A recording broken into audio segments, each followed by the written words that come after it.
লাখ টাকায় লক্ষ্মী লাভ। গত 8ই ফেব্রুয়ারি হচ্ছিল বারুইপুরে অডিশন। ভোরবেলা বর্মশাই আমাকে নিয়ে চলে গেল অডিশনের জন্য।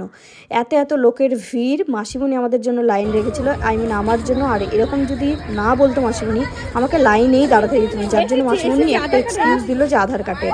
তো যাই হোক, আমি ঠাকুরের আশীর্বাদে লাইনে দাঁড়াতে পেরেছি। এত কড়া সিকিউরিটি গার্ড আর বাউন্সারগুলো রীতিমতো লাইন থেকে কেউ বেরিয়ে গেলে তাকে আর দ্বিতীয়বার ঢুকতে দিচ্ছে না। লক্ষ্মী লাভে এসেছি, সিকিউরিটি গার্ড এত কড়া গার্ড দিচ্ছে, কথা বলতে পারছি না। তোমাদের কেমন লাগছে বলো মাসি, কেমন লাগছে? মাসি মুখ দেখছে।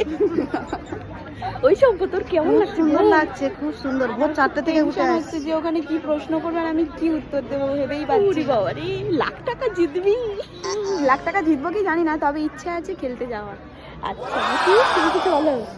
ভাগ্যে তো সকলের হয় না, সবাই তো জিততে পারে না। হ্যাঁ, কেউ হারা জেতা তো আছেই। ঠিক। আমার সিরিয়াল নাম্বার ছিল 200 জনের পরে, মানে আমি 200। আর এত লোকের ভিড়। ফর্ম পেয়ে গেলাম, এটা হচ্ছে ফর্ম, ফিল আপ করতে হবে। মাসিমণি এনেছিল ছোলার মুড়ি, সেটাই খেলাম। যত দিন গড়াচ্ছিল মানে তত রৌদ্র উঠে যাচ্ছিল। এরকম একটা ফর্মে নাম লিখতে হলো। এই বাউন্সারটা বাচ্চাদেরকে কেয়ার করছিল, তারপর চলে গেলাম ভিতরে। ভয় লাগছে যে ফর্ম নিয়ে এরকম বসতে, কোনো রকম ফোন অ্যালাউ নেই। আর এরা বাইরে বেরিয়ে গেল ইন্টারভিউ দিয়ে, আমরা অডিশনে ঢুকছি। আর দেখো কীরকম অবস্থা। আর এটা সেকেন্ড পার্ট আসছে খুব তাড়াতাড়ি।